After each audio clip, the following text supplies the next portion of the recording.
Today we're going to share with you one tip that's going to change your chipping forever. Yes, we're going to be talking about how aiming to hit the golf ball could be harming your chipping. Plus, make sure you stay with us to the end of the video for a very cool giveaway.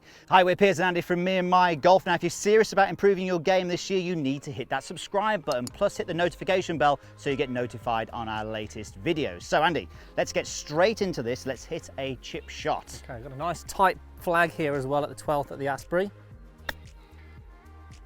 Very nice. A little bit of a fortuitous bounce maybe, but that's pretty decent. Exactly as I planned it, Piers. Pretty decent. Okay, so look, when we are seeing someone chip for the first time, the big question that we ask them is we watch them hit some shots and we say, what was your intention on that shot? So Andy, what was your intention on that shot? Well, this may sound strange because a lot of people sort of don't believe us when we say this, but my intention when I'm playing this shot is to hit the ground. I'm not trying to hit the golf ball. And this may sound really strange because a lot of people who chip are thinking, well, I need to hit the golf ball. But if your intention is hitting the golf ball, we're going to show you how that could be potentially harming your game, because a lot of the best players in the world now are focusing on hitting the ground and using the golf club in a very different way to how it's previously been taught or coached, Piers. And it will sound strange for you if this is the first time you're seeing this, but you know, we saw this from a great golf coach, very good on short game, Stan Utley, a few years ago when we did a video with him, Andy, and he was talking about he gets his students to hit the ground, and it was kind of a light bulb moment for us, in that it helped us with our short game, and it really helped a lot of our clients with their short game as well. And plus, a lot of the best players in the world are using this technique. So Andy, it hasn't always been this way though, has it? Last 30 or 40 years? It definitely hasn't. We've coached it as well and played like this. We've been told that we need to put the ball back in the stance and we've got to hit down on the golf ball to play chip shots. Well, that can work, but it's maybe not quite the consistent or the most consistent way of playing this, because you need to be so precise, and if you get it wrong and you're hitting down, we know that club can crash into the ground before the golf ball and the ball could go a yard, or we get a bit nervy and then it goes through the back of the green. Again, we've all been there, we've all done it, and what we're going to show you today is really going to take away that anxiety and allow you to be more consistent even on the bad shots. Yeah, absolutely. So let's just hit one now with the old style technique, because look, okay, we're saying that this obviously can work, but as Andy says, you've got to be precise. So you'll see here, ball back in the stance, shaft forward. I'm going to try and hit down on the back of the ball here. And it wasn't too bad, hit a little bit hard maybe, but it's pretty good. He went low, had a bit of check on it. Exactly, so you can see how low that went, but a lot of interaction with the ground. The club almost sort of dug in the ground, but that was okay because I got the ball first. If I got the ground first, I'm dead. You are dead, you are dead. Now look, there's going to be some people watching this, as I said earlier, for the first time going, are you two nutcases? What are you going on about? Hit the ground and not the ball. But why is it so good to hit the ground? Well, first of all, it just frees up any, I suppose, anxiety or tension. But the key thing is how we do this, and this is what the best players in the world are doing now, is what they do is they get the club returning to a more neutral position, the shaft. So it's not excessively leaning forward, because as soon as we lean the shaft forward, we expose the leading edge, and then the leading edge wants to dig. So what we're actually going to do is utilize the bounce of the club. So when we hit the ground, the club actually glides, collects the golf ball, and you can even hit the ground a little bit early. It still glides and you still make a nice contact. Where if you hit the ground early with a shaft that's like this, it's dead. So really, the key thing to all this is how we return the shaft and utilize the bounce at impact. And there's lots of different ways. I will do it different to Pierce. You've got Tiger, you've got Jason Day, Steve Stricker, a few examples we're going to go through, all do it very different, but they use the bounce angle of the club in a very similar way. Yeah. What I like there is you mentioned anxiety. Now, if anyone's ever had the yips with chipping, you're scared of hitting the ground. Well, you're going to be scared of hitting the ground if the club's coming in like this. We've all had it. If the club's coming in like this, you're going to be scared of hitting the ground. So this is really good because it can alleviate that anxiety. And if we have got someone who's got the yips, the first thing we want them to do is get comfortable with hitting the ground. Now, you mentioned some great players there, Andy. Yeah. Let's just go through about how they would do this. Okay, well, let's go through two different styles. So we've got Jason Day and Steve Stricker, who are very much passive wrist, body orientated. Let's sort of take a look at what they do. So in their sort of setup here, very neutral in their setup, no excessive sort of tilts or shaft lean, but how they will use the club is they will very much govern the motion with their body. So you'll see here, everything is very much working together, and it's heavily driven by the body, the shoulders, the hips, everything together. And this really enables them to use the bounce, and they control their distance by doing this. There seems to be a lot less moving parts almost when that's happening. A lot less moving parts, which is fine. Let me play a shot and just show you what that looks like. A little higher, you can see. Yeah. and just short. Hit the flag. So a little higher in loft there, because you can see now I use that sort of the sole of the club to glide underneath the golf ball. So that is one way, and I'm still there returning the club back to a more neutral position to enable me to do that. Now then you take a look at somebody like Tiger Woods or Brett Rumford, who Brett Rumford, if you've not heard of him, is an amazing short game, amazing player, but he's got an incredible short game, probably one of the best in the world. And what they do differently is they aren't necessarily governed just by the body. They create a little bit more set on the way back and more of a release. So they'll use a little bit of wrists on the way back.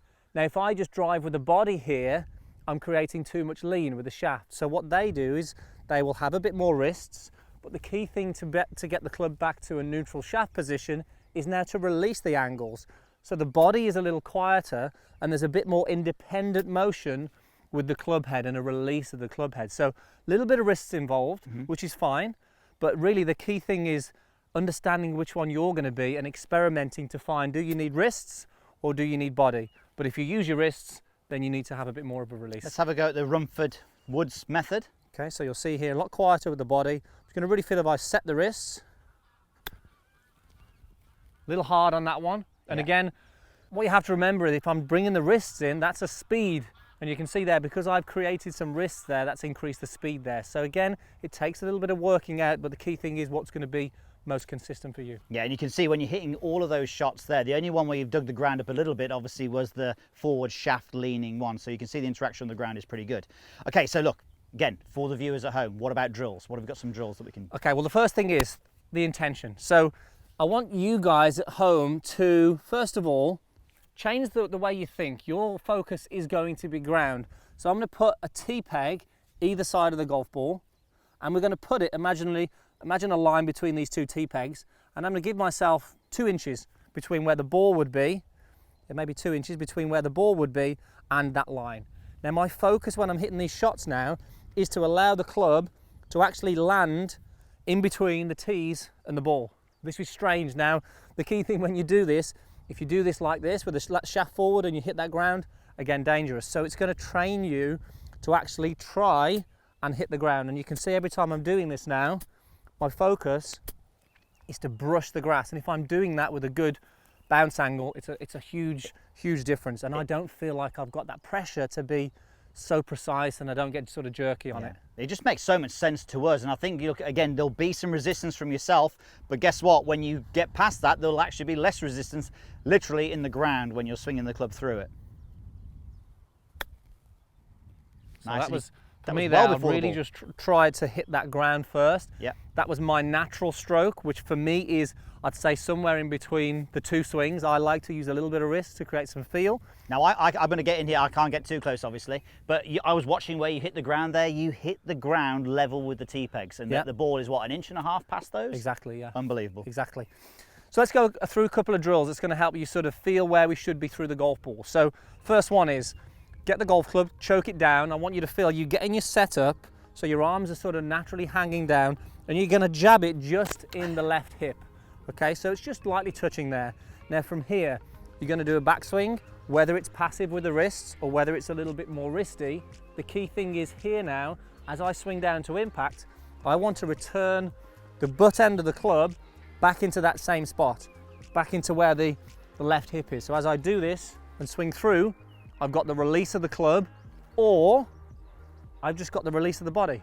So the beauty of this is whether you have the wrists or whether you don't have the wrists, it enables us to actually get the club back into that position where the shaft is neutral, and it allows us to use the bounce. So whatever style of backswing and downswing you have, this is the same, isn't it? It still works really well. So you'll see, I'm having that same feeling here now. You'll see the butt of the club is still pointing at that lead hip. And I'll do my swing again here and just sort of hold that finish. Again, intention is to hit the ground. And you'll see I finish there with the butt of the club sort of pointing at the hip there. Again, strike-wise, little ground first on that one, that's fine. The margin for error when you do this is going to be so much more. Would you say, and I want to ask you the question, because it's come up short, would you say you underhit that one, or maybe it was a little bit too heavy? Maybe a little too heavy, but even that was still a good shot. Better than there, isn't it? It's definitely because with the old technique, if you're a little bit heavy, you're just I've been there before as well. I don't want to be there again. Okay, so the next drill is really simple one. This is going to get the arms and the body working together. Got this from James Ridyard, a great short game coach.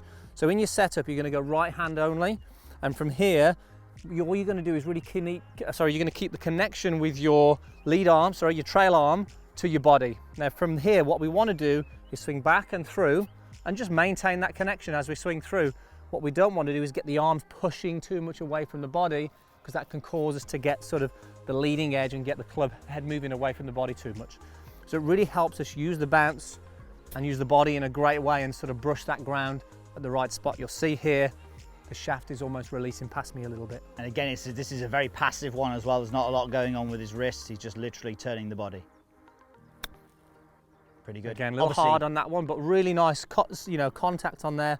A little bit of ground and ball together there, which was nice. It's amazing how good you can get at that drill. You think you're chipping one-handed, that's crazy, but yeah, you can actually get quite good at that. And these are just designed to give you feels.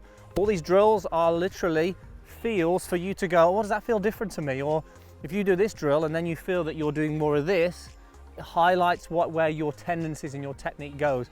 So they're all feels that you can then take to the shot, that you can go, okay, I feel this right arm connected now, or the butt of the club pointing towards the hip, all designed to give you a better feel. Yeah, I think the key for us really with this is that once you have this different sort of intention, if you can then say, I'm going to have some practice swings brushing the grass, and then simply replicate that on the golf ball, you'll probably find you'll get some consistent results no matter where you hit the ground. Yeah, the bad ones are always going to be better doing it this way than when you're actually leaning the shaft forward and getting the digging action, which we don't want. Okay, so hitting the ground before the ball, who'd have thought it? Right.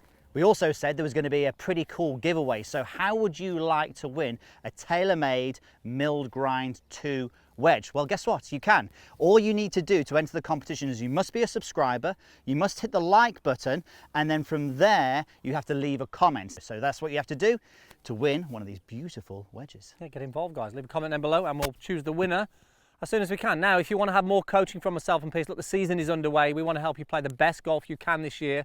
Then head over to meandmygolf.com. We've created this website just for you, where we've got loads of specific coaching plans that will help you reach your goals. We've got a putting one that's coming out very soon, which is going to blow you away. So make sure you head over there, click the link down in the description, and we'll see you soon.